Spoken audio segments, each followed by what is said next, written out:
네, 오늘 하나님 말씀은 골로새서를 보겠습니다. 골로새서 1장입니다.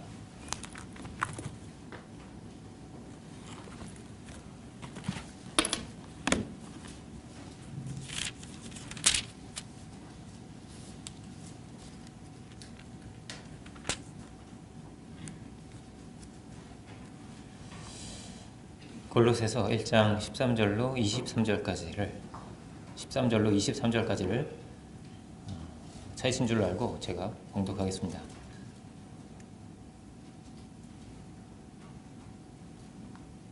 그가 우리를 흑암의 권세에서 건져내사 그의 사랑의 아들의 나라로 옮기셨으니 그 아들 안에서 우리가 구속 곧 죄사함을 얻었도다. 그는 보이지 아니하는 하나님의 형상이요 모든 창조물보다 먼저 나신 자니 만물이 그에게 창조되되 하늘과 땅에서 보이는 것들과 보이지 않는 것들과 혹은 보좌들이나 주관들이나 정사들이나 권세들이나 만물이 다 그로 말미암고 그를 위하여 창조되었고 또한 그가 만물보다 먼저 계시고 만물이 그 안에 함께 섰느니라. 그는 몸인 교회의 머리라. 그가 근본이요 죽은 자들 가운데서 먼저 나신 자니 이는 친히 만물의 으뜸이 되려 하심이요 아버지께서는 모든 충만으로 예수 안에 거하게 하시고 그의 십자가의 피로 화평을 이루사 만물 곧 땅에 있는 것들이나 하늘에 있는 것들을 그로 말미암아 자기와 화목해 되기를 기뻐하심이라. 전에 악한 행실로 멀리 떠나 마음으로 원수 되었던 너희를 이제는 그의 육체의 죽음으로 말미암아 화목해 하사 너희를 거룩하고 흠없고 책망할 것이 없는 자로 그 앞에 세우고자 하셨으니 만일 너희가 믿음에 거하고 터 위에 굳게 서서 너희 들은 바 복음의 소망에서 흔들리지 아니하면 그리하리라. 이 복음은 천하 만민에게 전파된 바요 나 바울은 이 복음의 일꾼이 되었노라. 아멘. 오늘 말씀의 제목은 근본이신 그리스도입니다. 근본이신 그리스도. 그 아들에 관하여 이렇게 예수 그리스도에 대해서 증거하고 있습니다. 아들의 나라로 옮기셨고 그 아들 안에서 우리가 죄사함을 얻었다. 예수님은 어떤 분인가 하는 것입니다. 예수님은 부활하신 주님이죠. 오늘 본문에도 나오지만 이 부활은 예수님의 신성이 드러난 사건이다 할 수 있습니다. 주님의 신성이 드러난 사건이다. 부활은 사람의 어떤 능력으로도 어떤 힘으로도 불가능한 것이죠. 우리는 왜 예수님을 믿는가? 믿음의 대상이 되시는가? 예수님을 하나님이라고 믿는가? 주님이 부활하셨기 때문입니다. 로마서 1장 4절이 참 중요한 것 같아요. 성결의 영으로는 죽은 가운데서 부활하여 하나님의 아들로 인정되셨다 하는 것입니다. 능력으로 하나님의 아들로 인정되셨다. 15절을 볼까요? 그는 보이지 아니하시는 하나님의 형상이요 모든 창조물보다 먼저 나신 자다 이렇게 말합니다. 모든 창조물보다도 먼저 계신 분이다. 16절을 보면 만물이 그에게 창조된다. 그에게서 이렇게 다른 번역은 그에게서 창조되었다. 예수님이 누구신가에 대한 내용입니다. 그 아들이 어떤 분이신가? 이 땅에 오신 예수님은 하나님과 동등된 본체이시다. 빌립보서 2장은 그렇게 되어 있습니다. 바울이 만난 예수님은 이렇게 전능의 하나님이시고 부활의 주님이십니다. 사도 바울은 예수님 생전에는 예수님을 한 번 본 적도 없는 그런 사람이죠. 그가 부활의 주님을 만난 것입니다. 부활의 주님을 만난 것입니다. 예수님의 어떤 말씀과 교훈과 이런 것들도 직접 예수님께 들은 바가 없습니다. 그리고 누구에게 가르침을 받고 배우지도 않은 것 같습니다. 사도 바울은 부활의 주님을 만나고 성령께서 그를 사도로 세워주신 것입니다. 그러니까 우리는 어떤 주님을 만나는 것인가? 여러분 어떤 주님을 만나고 싶습니까? 예수님은 30년은 사생애를 사신 것이고요. 그리고 3년은 공생애를 사신 것입니다. 그리고 부활의 주님으로 영원히 계시는 분입니다. 주님은 그 집과 고향에서 배척을 받으셨어요. 주님은 우리와 똑같은 사람으로 마리아의 아들로 이 땅에 태어나셨습니다. 그리고 이 땅에 자라셨죠. 누구의 아들로, 누구의 오빠로, 누구의 형으로, 그렇게 사람으로 사셨습니다. 그들에게는 그냥 형이었던 거예요. 예수님 동생에게는. 예수님 공생을 사실 때도 그걸 몰랐습니다. 우리 형이 지금 돌아다니는 거 이렇게 집을 나서서 그런 거였습니다. 우리 오빠가, 우리 아들이 그런 것이죠. 고향 사람들에게도 마찬가지였습니다. 누구의 아들인데, 누구의 형인데, 그들은 그들의 시각이 있었던 것이죠. 예수님을 보는 그들의 시각이 있었습니다. 마가복음 6장을 한번 보겠습니다. 마가복음 6장, 신약 61페이지 정도 있네요. 마가복음 6장을 한번 보겠습니다.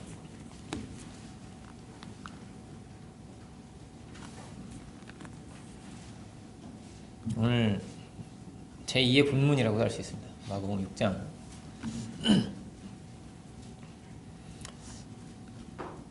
예수께서 거기를 떠나사 고향으로 가시니 제자들도 쫓으니라.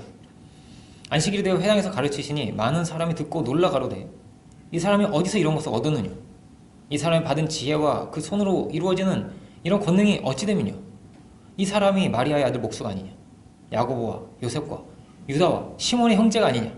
그 누이들이 우리와 함께 여기 있지 아니하냐? 하고 예수를 배척한지라. 예수께서 저에게 이르시되 선지자가 자기 고향과 자기 친척과 자기 집 외에서는 존경을 받지 않으면 없느니라 하시며 거기서는 아무 권능도 행하실 수 없어 다만 소수의 병인에게 안수하여 고치실 뿐이었고 저희 믿지 않음을 이상히 여기셨더라. 이렇게 되어 있습니다. 우리는 예수님의 공생애를 보는 것입니다. 공생애를 사셨던 예수님을 보고 있는데 그런데 이 고향 사람들은요 우리가 모르는 예수님을 알고 있는 겁니다. 어린 시절부터 자라나신 예수님이죠. 예수님도 뭐 사춘기가 있지 않으셨겠어요? 그렇죠? 그렇게 자라나신 분입니다. 성장하신 분, 한 누구의 아들로서 형과 오빠로서 그렇게 사셨습니다. 그들이 알고 있는 시각이 있는 거죠. 사생애를 알고 있는 그 시각으로 지금 예수님을 보려고 하는 것입니다. 그러니까 우리가 아는 예수님은 공생애를 사신 예수님이고 부활하신 예수님입니다. 그런데 이들은 이제까지 자기가 봐온 그 30년간 봐온 그 예수님으로 지금 주님을 보려고 하는 것이죠. 예수님은 아마도 목수의 일을 하셨을 것입니다. 이제 예수님은 아버지를 일찍 여의셨기 때문에 아마도 가장으로서 그 역할을 감당하셨을 것입니다. 장남으로, 가장으로서 가구도 이렇게 만들어서 파셨겠죠. 어쩌면 흥정도 하셨는지 모릅니다. 이 의자는 한 문화는 받아야 됩니다. 라든지 이 탁자는 한 세 문화는 주셔야 팔 수가 있습니다. 라든지 그 이하는 안 돼요. 이렇게. 라든지 왜냐면 예수님도 가장 역할을 하셨어야 됐으니까요. 그죠? 어쩌면은 성장기에는 막 달리기 시합도 하고 친구들하고 한국으로 치면 막 딱지치기도 하고 그랬는지도 모릅니다. 그러니까 이들이 보는 주님이 있는 겁니다. 그리고 지금 여기 제자들이 보는 주님이 있습니다. 이 주님과 이 주님이 퍽 다른 거죠. 다른 겁니다. 그리고 오늘 읽은 골로새서 1장의 본문의 예수님, 이 오늘 본문의 예수님은 사도 바울이 본 예수님입니다. 사도 바울은 다른 예수님이 아니라 오직 부활하신 예수님만을 본 것입니다. 부활하신 예수님을. 오늘 본문의 내용은 그렇습니다. 그는 하나님이시다라는 것이죠. 이 모든 만물이 다 주님으로 말미암은 것이다. 그 하나님이 이 땅에 사람으로 오셨다. 부활하심으로써 참으로 예수님이 누구신가, 진정으로 예수님이 누구신가가 이렇게 우리에게 분명하게 드러난 것입니다. 그의 교훈과 가르침이 어디에서 왔느냐? 그가 묻는데 우리는 알고 있습니다. 그가 하나님이신 것이죠. 이 땅의 모든 것, 사도 바울은 이렇게 말하고 있습니다. 보좌들이나 보이는 것이나 보이지 않는 것이나 이 모든 것이 다 주님으로 말미암았다라는 것이죠. 주님으로 말미암았다. 고향 사람들이 보는 그 예수님, 그리고 지금 이 마가복음 속에 제자들이 보는 그 예수님이 있고요. 그리고 오늘 우리가 읽었던 골로새 1장에 예수님이 있습니다. 우리가 믿는 주님은 부활의 주님이죠. 부활의 주님입니다. 영원한 생명의 주님이시고 유일하신 구원자이시고 정말 하나님이 사람으로 오신 것입니다. 이 이야기가 사실이라면, 정말로 하나님이 사람이 되셔서 정말로 이 땅에 오셨다면, 그래서 그렇게 고통도 당하시고 채찍질을 받으시고 그렇게 십자가에 달려 죽으셨다면 이것은 하나님의 엄청난 사랑이죠. 엄청난 사랑입니다. 가장 큰 사랑입니다. 생각할 수 없는 엄청난 일이 이렇게 일어난 것입니다. 우리에게. 그런데 이 모든 것이 구약의 예언의 성취죠. 사복음서는 다 그 이야기를 하고 있습니다. 이렇게 말씀대로 되었다라는 것을, 이렇게 성취되었다 하는 것을 우리에게 전하고 있습니다.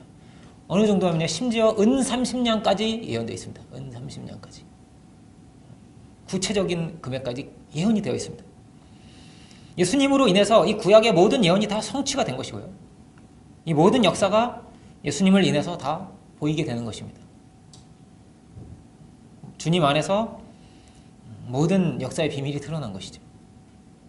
문제는 뭐냐면요, 이들이 하나님의 아들이신 예수님은 모르는 것입니다. 마리아의 아들인 예수님은 아는데 하나님의 아들이신 예수님을 이들이 지금 보지 못하는 것입니다. 그래서 믿지도 못하는 것입니다. 예수님은 하나님과 하나 되어 계신 분이고 하나님이 이 땅에 사람으로 오셨는데 그것은 이들이 보지를 못하는 것입니다. 그가 만유의 주제이시고 그가 창조의 하나님이신데 그것을 보지 못하고 있는 것이죠.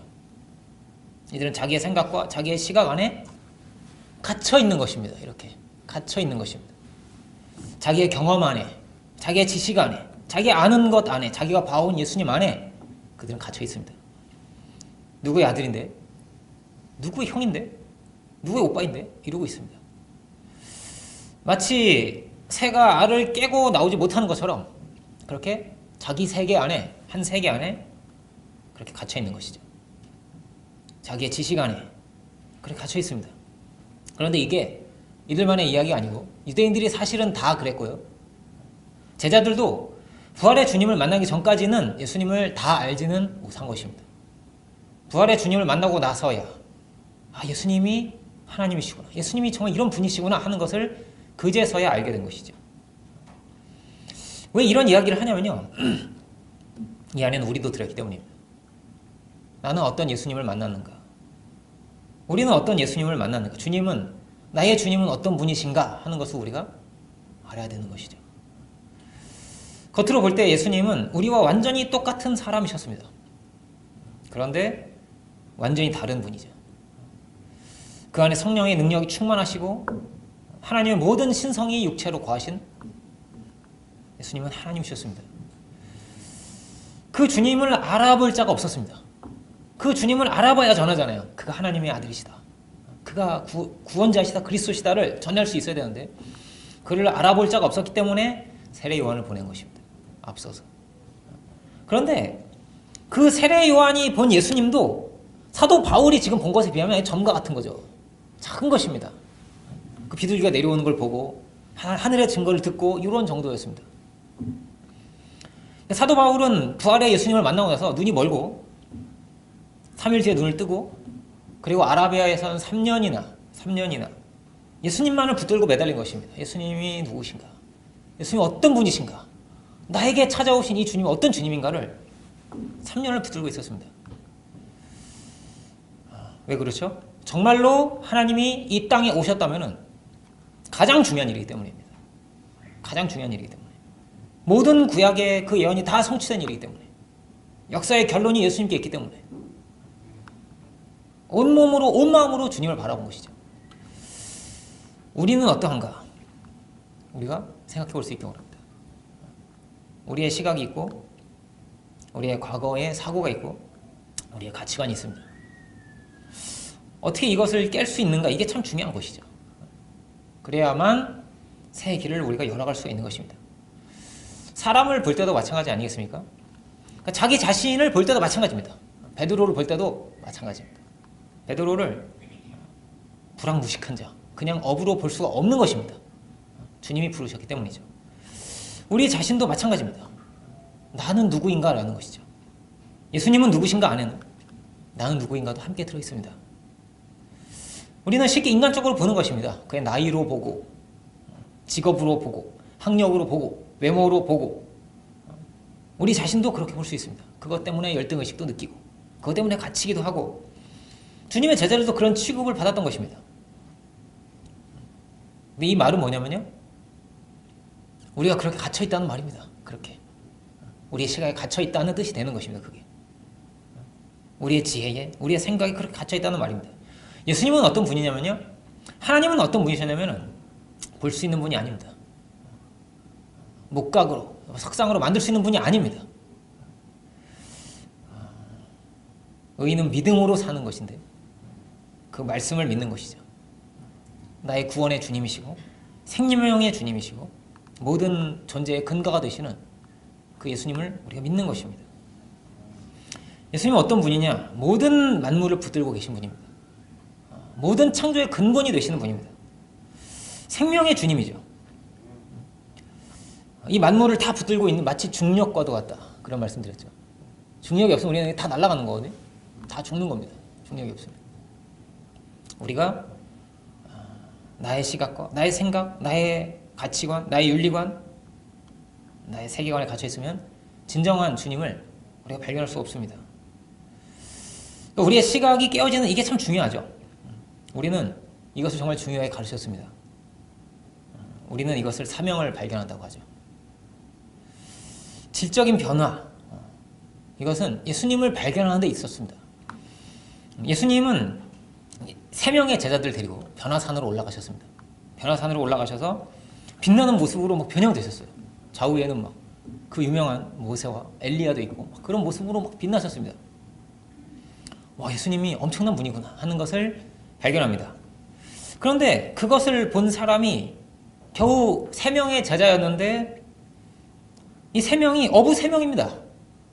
어부 3명에게 보이신 하나님의 현현입니다. 이게 어부 3명, 겨우 어부 3명에게, 무식한 사람 3명에게 이것을 생각해야 되는 것입니다. 도대체 내가 뭐라고 나에게 이렇게 엄청난 걸 보여주시는가? 세상에 없는 겁니다. 지금 세상에 없는 것. 그 세례 요한도 못 본 겁니다. 지금 400년 만에 나타나는 선지자도 본 적이 없는 거를 지금 어부 3명에게 보여주신 거예요. 예수님께서. 도대체 내가 누구라고 이것을 보이셨는가? 그들은 이것을 생각해야 됐던 것이죠. 이런 깊은 세계를 알고 깨달아야 됐습니다. 그들이. 이런 비상이죠. 이런 엄청난 사건이 우리에게 임하였구나. 그리고 나는 이 엄청난 걸 본 사람이 된 겁니다. 내가. 이런 깊은 세계를 보지 못하면 모든 게 그냥 일상이 되는 것입니다. 일상이 됩니다.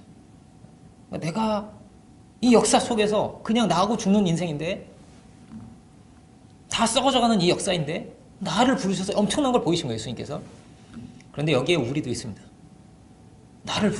그냥 다 죽어져가는, 다 썩어져가는 이 인생 가운데 역사 속에서 나를 부르시고 이 말씀을 듣게 하셨다면, 이 놀라운 은혜를 깨닫게 하셨다면, 그 십자가의 은혜를 알게 하셨다면 우리는 누구인 것입니까? 이것을 생각해야 되는 것입니다. 예수님께서 그 제자들을 그렇게 데리고 다니셨어요. 그렇게 데리고 다니시면서 끊임없이 가르치시고 끊임없이 이들을 세우려고 하셨습니다. 그리고 주님은 지금도 마찬가지시겠죠. 어떻게든 가르치시고 깨우치시려고 하십니다. 예수님은 지금도 동일하게 부르시고 지금도 이 말씀을 사람의 입술을 통해서 증거하게 하시는 겁니다. 이런 사건이 실제로 있었다. 부활의 주님이 그 현현을 이렇게 드러내셨다. 변화산에 이렇게 데리고 가셔서 그 빛나는 광채로 당신이 어떤 분이신가를 우리에게 보여주셨다. 그런데 늘 문제는 무엇입니까? 나의 시각이죠. 나의 생각입니다. 그 안에 갇혀 있습니다. 나의 가치관으로 예수님을 보는 것입니다. 하나님을 보는 것. 하나님은 뭐라고요? 우리의 시각에 잡히는 분이 아닙니다. 우상을 만들어서는 안 되는 것입니다. 그걸 만들 수 없는 분이기 때문에, 나의 어떤 것으로 주조가 될 수 있는 분이 아니기 때문에 만들지 못하게 되겠죠. 우리는 말씀하시는 하나님 앞에 나아가는 것이고, 우리는 그 말씀을 듣는 것입니다. 듣는 것. 예수님을 발견하는 것은 질그릇 속에 있는 보화를 발견하는 것입니다. 다 질그릇입니다. 다 깨어지고 썩어져가는 이 역사 속에서 유일한 보화, 영원한 하나님의 영광을 예수님을 통해서 발견하는 것이죠. 근데 겉으로 보기에는 어떻다고요? 사람이 흠모할 만한 게 없었다고 합니다. 예수님은. 많이 배운 분도 아니고 집안도 뭐 그저 목수의 아들이셨고 그렇습니다. 그 많은 동생들, 줄줄이 동생들이 있고 아버지는 일찍 여의셨습니다. 그러나 그 안에 하나님의 신성이 있고 하나님의 능력이 있고 하나님의 사랑이 충만하신 분이죠. 충만하신 분입니다. 하나님이 그 예수님을 통해서 우리에게 당신을 드러내신 것입니다. 천국의 비유는 마치 그런 것입니다. 이 보화를 발견하는 것, 보배를 발견하는 것, 이 귀한 진주를 발견하는 것이 천국의 비유입니다. 다른 게 아니죠. 예수님을 발견하는 것입니다. 예수님을 찾는 것입니다. 누가 귀한 자들인가? 어떤 사람이 귀한 사람입니까? 가장 귀한 것을 가진 사람이 가장 귀한 사람입니다. 그러면 내 눈이 중요합니다. 가장 귀한 것을 그 귀한 것으로 내가 볼 수 있는가? 내가 무엇으로 보는가? 너희는 나를 누구라고 하냐고. 여러분, 이 말씀 앞에 다 있는 것입니다. 우리가 가장 귀한 것을 가진 자가 뭐라고요? 가장 귀한 사람입니다. 가치를 모르는 자들은 성경에서 뭐라고 말하냐면요, 가치를 몰라. 누가 가치를 모르냐면요, 돼지는 가치를 모릅니다.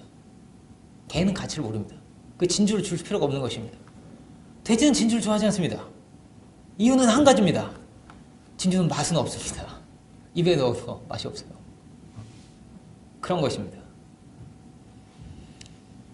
역사는 누구의 것이냐? 진정한 가치를 아는 자의 것입니다. 장자권이 무엇이냐? 왜 그것을 얻으려고 그렇게 발버둥 쳤냐? 그 가치를 알았기 때문입니다. 그가 이 역사 가운데 쓰임이 되고 하나님의 영광이 된 것입니다. 그 가치를 아는 자죠. 사도 바울이 지금 전하고 있는 그 주님, 이 주님을 우리가 또한 사도 바울처럼 그렇게 발견할 수 있어야겠습니다. 그가 전하는 그 예수님, 그가 찾은 하나님, 가장 귀한 겁니다. 그에게. 그래서 그가 복음의 종이 된 것입니다. 그에게 가장 귀한 것이기 때문에 모든 것이 다 배설물이 될 정도입니다. 얼마큼 귀하냐면 다 배설물이 될 정도입니다. 그 정도로 귀합니다. 왜 사도 바울이 능력의 사도가 되었습니까? 간단합니다. 그의 주님이 능력의 주님이시기 때문입니다. 부활하신 주님이시기 때문입니다.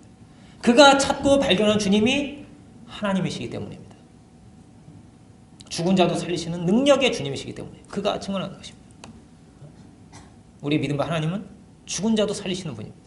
없는 것도 있는 것처럼 부르시는 분입니다. 그 주님입니다. 그런데 고향에 와서는 그 주님께서 권능을 행하실 수가 없었다는 것입니다. 예수님도 할 수 없는 게 있대요. 할 수가 없대요, 예수님이. 여러분, 이것을 두렵게 봐야 됩니다, 우리가. 능력이 나타나지 않았습니다. 고향에서. 우리에겐 능력이 나타나야 되잖아요. 나에겐 능력이 나타나야겠습니다. 우리의 가정에도 능력이 나타나야겠습니다. 우리의 사업장과 우리의 교회에 주의 능력이 나타나야 되는 것입니다. 우리의 공동체에도 주의 능력이 나타날 수 있기 원합니다. 근데 왜 역사가 일어나지 않는가? 주님은 같은 주님입니다. 늘 주님은 동일하십니다. 문제는 무엇이죠? 이들의 시각이 문제이고 다른 말로 하면 이들의 믿음이 문제입니다. 그들의 시각 안에 갇혀 있습니다. 어린아이같이 그렇게 믿질 못하는 거예요. 자기의 아는 시각으로 보기 때문에. 사도가 믿은 예수님 어떤 분이냐? 그 모든 우주의 통치권과 모든 주권과 권세가 다 주님 안에 있다.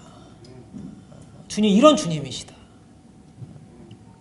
우리가 믿는 주님이 이런 주님이신 줄 믿습니다. 다 주님에 의해 지어졌고 다 주님에 의해 다스림을 받는다. 이 세상은 누구도 모르는 비밀과도 같은 것입니다. 이게 아무도 모르는 것이죠. 그런데 주님이 어떤 분이시냐를 분명히 드러낸 자리, 그 권세를 드러내신 자리가 바로 부활입니다. 모든 죽음을 이기시는 분, 이 세상 모든 왕들의 힘을 다 합해도 죽음을 못 이기는 것입니다. 죽음을. 그 사망이 가장 꼭대기에서 왕 노릇을 하고 있는 거죠. 그 권세 아래서 다 두려워하고 떨고 다 사라져가는 인생인데 이 죽음이 아무것도 아닙니다. 주님께는. 나사로야 나와라 하면 죽음의 세력이 끝나버리는 것입니다. 어디에 생명이 있는가? 어디에 영원한 영광이 있는가? 주님이 부활이고 생명입니다. 내가 부활이고 생명이라고 하십니다. 나를 믿는 자는 죽어도 살겠고 살아서 믿는 자는 영원히 죽지 아니하리라 하십니다. 주님이 이 땅에 오셔서 하신 일은 뭐냐면 주님의 몸된 교회를 세우신 것입니다. 교회를. 여기에 하나님의 창조의 뜻이 있습니다. 교회를 주님이 세우셨습니다. 그런데 이 교회의 머리는 바로 예수님입니다. 교회가 몸이 되고 예수님이 머리가 되는 것입니다. 머리와 몸은 분리해서 생각할 수가 없는 겁니다. 이건 하나 되어 있는 것입니다. 떼어서 생각할 수 없는, 그리고 떼어놓고는 절대 생존할 수 없고 떨어지면 죽잖아요. 그죠? 그런 겁니다. 머리 혼자 살 수가 없고 몸도 자기 혼자 살 수가 없는 것입니다. 그래서 가장 중요한 것은 늘 내가 누구냐? 나는 주님의 몸입니다. 생명의 주님의 몸입니다. 우리가 이렇게 주님과 연합된 자들로서 주님의 생명의 몸으로서 이 땅의 주님의 몸으로서 그렇게 살아갈 수 있어야겠습니다. 이런 분명한 것을 가지고 주님과의 분명한 연합을 가지고 우리가 살아갈 수 있어야겠습니다. 이게 마치 신랑과 신부 같은 것입니다. 마치 머리와 몸과 같은 것입니다. 이렇게 우리와 하나 되기 위해서 주님이 이 땅에 오신 것입니다. 교회와 하나 되신 거죠. 이렇게 우리는 성령으로 주님과 하나가 됩니다. 성령이 교회에게 임한 거죠. 그렇게 주님 안에 거하게 된 것입니다. 교회가 성령으로 하나 되고 마음으로 하나 되는 것입니다. 그래서 한 성령 안에서 그 그리스도의 은혜 안에서 모두가 하나가 되는 것입니다. 왜냐하면 모두가 그리스도의 몸이거든요. 각 부분입니다. 나도 그리스도의 몸이고 그도 그리스도의 몸이고 이렇게 한 몸이 되는 것입니다. 그래서 마음이 통하고 다 달라요. 신분도 다르고 자라온 환경과 언어와 문화와 다 다른 것입니다. 그런데 주님의 사람입니다. 주의 영광을 위해서 함께 일하고 있는 사람들입니다. 주의 영광을 위해서 모두가 그렇게 살아가게 되는 것입니다. 다른 게 아닙니다. 주님이 건지셨기 때문에, 주님이 구주가 되시기 때문에. 이 십자가의 사건을 사도 바울이 이야기합니다. 사도 바울이 부활의 주님을 만나고 보니까 십자가의 사건도 이게 다른 사건입니다. 하나님이 달리신 사건입니다. 하나님이 희생하신 사건입니다. 엄청난 사건이죠. 모든 이의 죄를 대속하신 사건이고 모든 저주를 다 받으시고 모든 죽음의 세력을 끝내신 사건입니다. 부활의 주님을 보니 그렇습니다. 사망에서 생명으로 옮긴 사건이고 이것은 하나님만이 하실 수가 있습니다. 하나님만이. 우리의 죄를 인해서 죽으시고 우리를 의롭다 하기 위해서 살아나셨다. 로마서 4장 25절이죠. 이 부활하신 예수님께서 교회의 머리이시고 하나님이 교회의 머리시다 하는 것입니다. 교회는 이 죽음의 세상 가운데서 시작된 새로운 생명의 역사입니다. 새로운 생명의 역사. 아담으로 말미암아서 죽음의 역사가 시작돼서 다 죽고 죽는 역사가 시작됐다면 교회를 통해서 새로운 생명의 역사가, 예수님을 통해서 새로운 생명의 역사가 이 땅에 이렇게 열린 것입니다. 생명의 몸이고 부활의 몸입니다. 이 교회가 확장되면 이게 하나님의 나라입니다. 이 종말론은 다 그렇게 되어 있습니다. 하늘에서 새 예루살렘 성이 내려오고 하나님의 나라죠. 예수님의 몸입니다. 완전한 몸입니다. 신부가 막 단장을 한 처녀같이 이렇게 준비되어 있고 어린 양의 혼인 잔치와 신부가 준비되었다고 찬양같이 예수님 안에 있다면 우리가 모든 것이 다르겠습니다. 능력의 주님 안에 있기 때문입니다. 그 능력의 주님이 우리를 보호하시고 이끌어가시고 가장 좋은 길로 인도해 주시는 분이십니다. 성령으로 충만케도 하시고 나를 새롭게 빚으시는 분이 그 능력의 주님이십니다. 그 능력을 베푸시는 주님이십니다. 내 시각에 갇히지만 않는다면 말이에요. 정말로 내가 믿는다면 말입니다. 믿는 자는 주의 영광을 보는 것이죠. 정말로 믿는다면 그렇습니다. 늘 이 불신앙에 우리의 문제가 있는 것이죠. 오직 의인은 믿음으로 사는 것입니다. 나의 모든 것을 내려놓고 오직 주님의 의로, 주님의 능력을 의지하여 십자가의 은혜로 우리가 살아가는 것이죠. 그러니까 구원은 오직 은혜입니다. 오직 은혜. 생명은, 이 다른 말로는 이런 것입니다. 생명은 오직 주님께 달려있는 것입니다. 주의 은혜로 말미암은 것입니다. 본문을 다시 잠깐 보면서 13, 14절에 이렇게 되어 있습니다. 그가 우리를 흑암의 권세에서 건져내서, 예수님이 이 땅에 오셔서 하신 일입니다. 그가 우리를 흑암의 권세에서 건져내셨습니다. 아멘. 그의 사랑의 아들의 나라로 옮기셨습니다. 그런 것입니다. 이것이 주님이 하신 일입니다. 그 아들 안에서 우리가 구속, 곧 죄사함을 얻었습니다. 주님의 십자가와 부활의 사건은 우리 전체를 다 옮긴 사건입니다. 하나님의 나라. 믿는 자는 다 주님께 속해 있기 때문에 그 믿는 자들을 다 옮기신 사건입니다. 우리가 주님의 몸임으로 그렇습니다. 이 믿음의 고백이 진정한 나의 고백이 되고 우리의 고백이 되기를 원합니다. 우리는 어디에 사는 것입니까? 그 사랑의 아들의 나라에서 사는 것입니다. 이제 21절로 가볼까요? 그 십자가의 피로 화평을 이루셨다. 20절에 이렇게 되어 있고 21절에 보면 이렇게 되어 있습니다. 전에 악한 행실로 멀리 떠나 마음으로 원수가 되었던 너희를, 이렇게 되어 있죠. 악한 행실로 마음에서 멀리 떠나는, 악한 행실은 주님을 멀리 떠나는 일입니다. 이것을 알아야 됩니다. 이것이 이전의 우리의 모습이라는 것입니다. 악한 행실로 멀리 주님을 떠난 모습.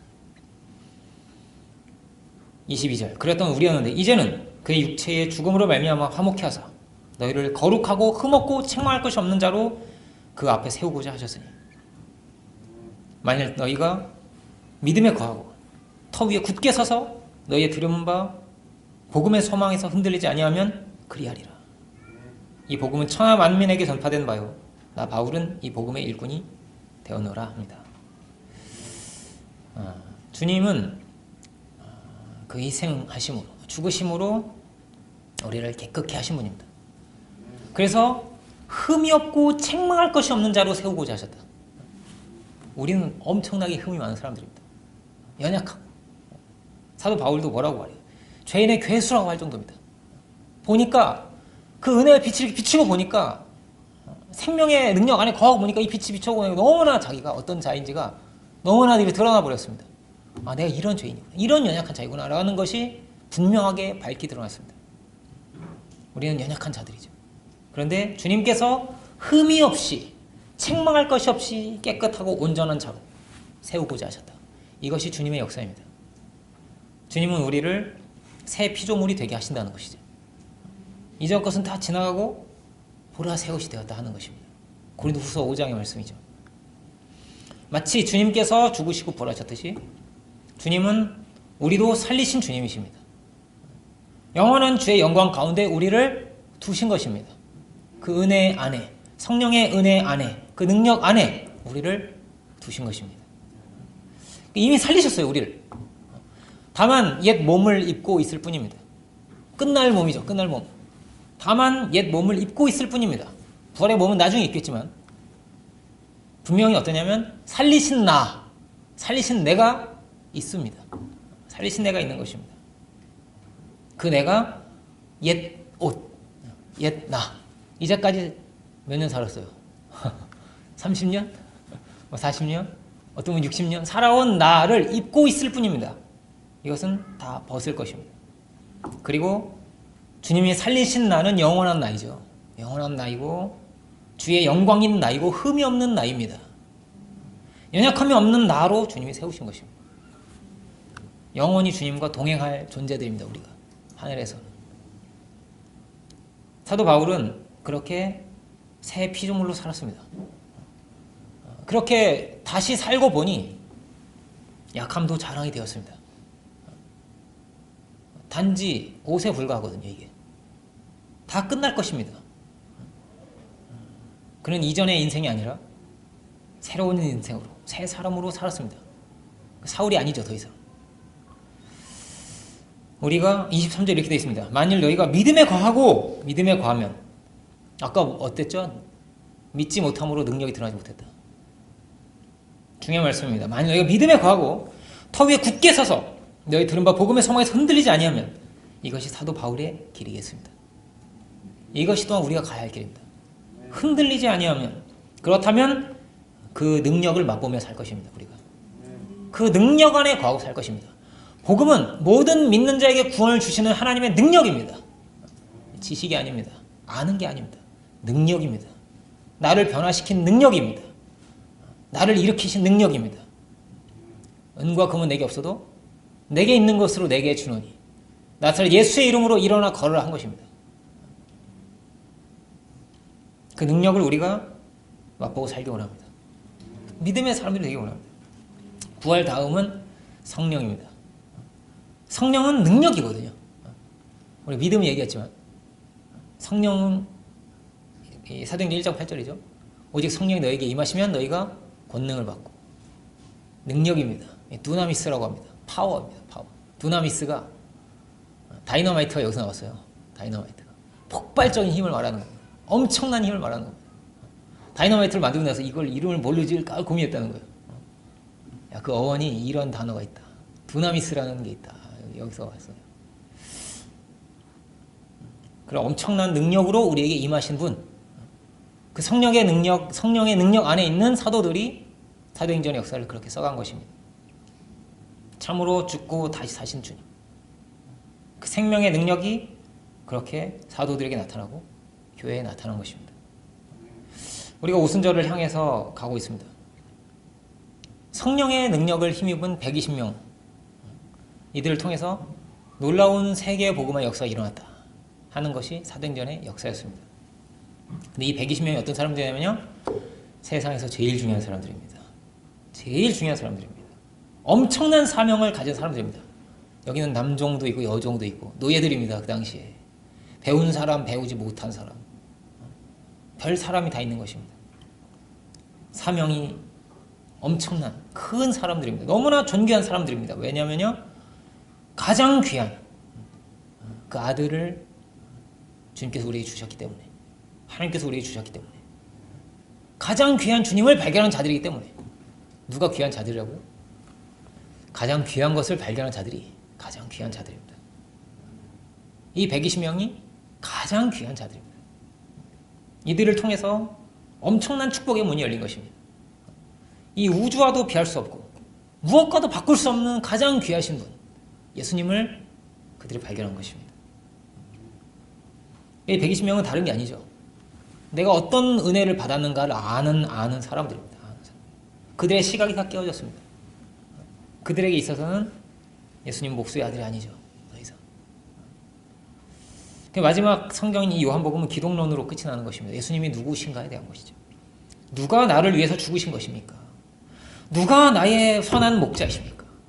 내가 먹는 이 생명의 떡이 무엇입니까? 이게 예수님이 생명의 떡이십니다. 주님께서 어떤 분이신가입니다. 나의 이 모든 발걸음을 주님께서 이렇게 인도하셨고 나의 죄를 주님이 사하셨구나, 이것을 우리가 분명히 발견하게 되는 것입니다. 그가 나의 주 예수 그리스도입니다. 생명을 주신 분이고 정말 아무것도 아닌 이 죄인들을 위해서 다 푸른 포기처럼 그렇게 쓰러지고 사라질 그 인생 가운데서 그 아들을 보내셔서 존귀한 자들이 되게 하셨습니다.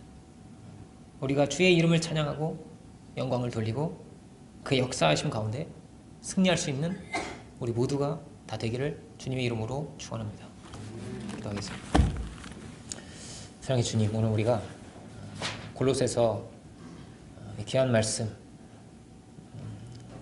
사도 바울이 발견한 부활의 주님이 어떤 분이신가를 이 시간 우리가 보게 됩니다.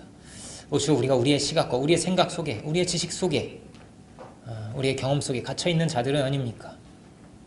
하늘의 문을 여시고 이 땅에 오신 하나님의 본체이신 분, 모든 죽음의 권세를 다 이기시고 부활하신 분, 주여 우리가 근본이신 창조의 주이신 주님을 참으로 믿고 참으로 붙들 수 있는 저희들 모두가 주여 다 되게 하여 주옵소서. 우리가 믿은 바 하나님은 죽은 자도 살리시는 분이고 없는 것도 있는 것처럼 부르시는 분입니다. 주님께서 우리 안에 계시고 우리를 구원하신 분이 우리와 함께 하시는 분이십니다.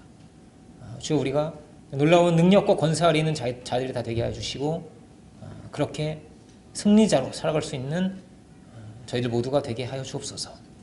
부활하신 주의 놀라운 능력과 권세가 충만한 부활하신 예수님의 몸으로서 생명의 몸으로서 살아갈 수 있는 저희들 모두가 되게 하여 주옵소서. 감사와 영광을 주님께 올려드리기를 원할 때 예수 그리스도의 이름으로 기도 올립니다. 아멘.